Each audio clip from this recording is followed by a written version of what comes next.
well, yeah, P, okay, you can't put this on that and that. You just said 12,000 for the layout. And Yeah. so he would still spend maybe 24,000 for two layouts, and promote with what, that's 10 albums, which Yeah. Mm, did it regular, that'd have been 120,000. He, mm. Yeah. he always was like out hustling the game, and what he believed in is army gonna always, and we all, and I've told you guys this, a king will not rule, we can never rule his kingdom without an army. A Right. king become a king without an army. And so he understood that we was gonna be more than you guys, something that Wu-Tang really should have did. They the Yeah. ones really did it, but they only put Method Man out and maybe, Raekwon or somebody, instead of going with every one of them and then coming back with a Wu-Tang album. If you really look at it, that's what we did. Put a No Limit Soldiers album out or Yeah. Downside Hustle. Then everybody get their albums out all the way up and through the year, and different through the months, and then bam, another TRU will come out, or Yeah. another Limit Soldiers album will come out. Yeah. And because we was gonna smother you. If Puffy came out, who was a big time artist at the time, P gonna come out. Then the next week, C Yeah. Murder out. Then the week after that, I'm gonna come out. Now it's 3 against 1.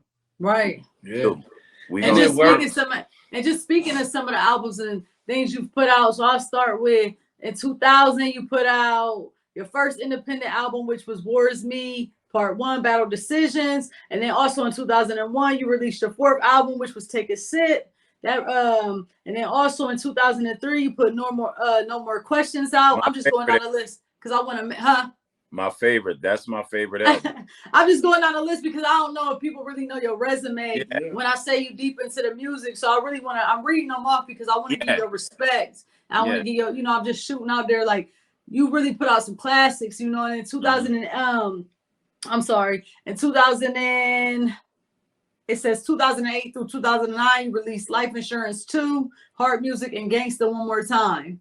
Hmm. So let's talk about your favorite album. No More Questions, because No More Questions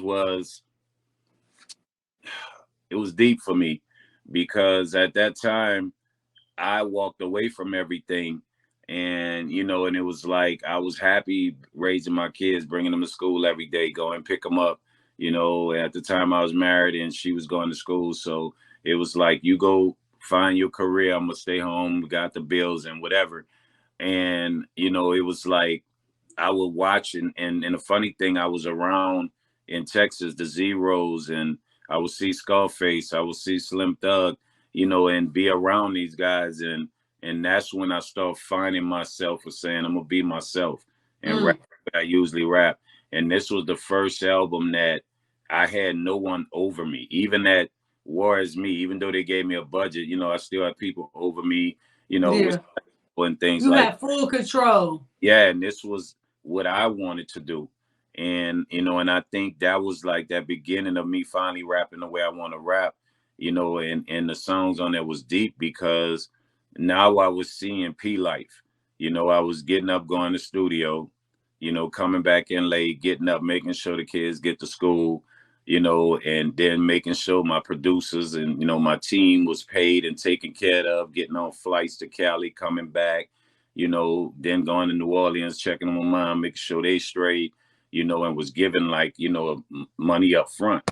And I just decided to put a whole project together, and the way it was being done, it was like it meant a lot.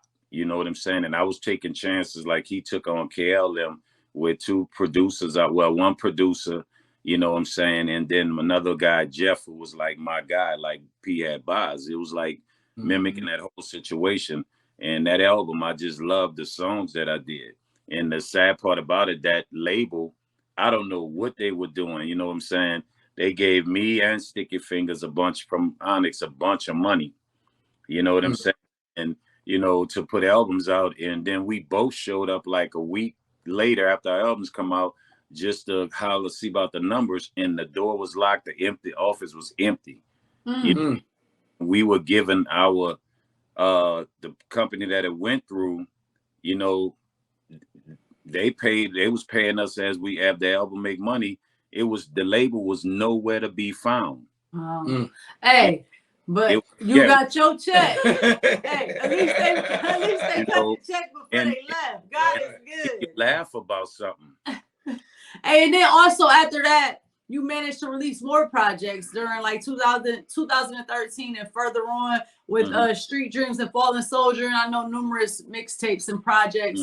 What kept you creative? What kept you going for so long? Like even now, what's pushing you? The respect factor, and you know, a lot of times I sit back, might take a year off, and might help other people, and then, but at the same time, I'm perfecting. I'm always working. You know what I'm saying? I'm always working. Like right now, I can go downstairs, and I've accumulated outside the albums I'm about to put out that you guys know about. I got a folder with maybe like almost, I think about 85 songs. I'm still doing a song a day. You know, I might not. That's what's up. And we see you working. We see you working all the time. And man, ain't no worker like Serv. I tell you, Serv a different worker. I think he got a little Mexican. It's real when it comes to this music. Because I mean, you know, the pandemic was rough for us. But Serv, you kept me on my P's and Q's, man. Serv sent me songs. Vix, get on this. Get on it.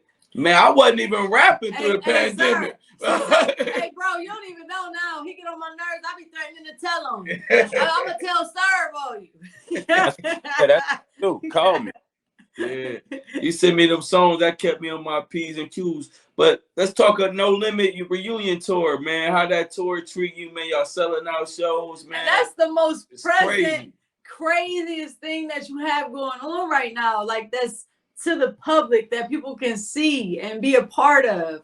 Like that No Limit reunion tour, selling out, going from city to city, state to state, just killing it, crashing it. How's that? Like, tell us about that. How's that different from life insurance, y'all touring, selling out every show versus y'all selling out now? Is it even a difference? Is it a difference? I mean, you know what, it's more beautiful now, man. I mean, because when you know what I'm saying, able to say these people have grew with us and we still packing houses when, you know, when the young guys be saying, you know, old guy, get out the way. You know what I'm saying? Right. And so when you got that type of situation going on, it's a beautiful thing, man. You know what I'm saying? So I love it for the simple fact, you know, we just proving a point. Excuse me, y'all. I'm doing this. Don't be mad with me. Yeah. I'm saying my phone was about to die. You know what I'm saying? We keep it 100. We keep it 100 here. Look, tell everybody. Yeah, tell everybody out there we keep it gangster, man. Fuck. We keep it gangster. You know what I'm saying? So I mean, but what it really was, man, to be back on tour, you know,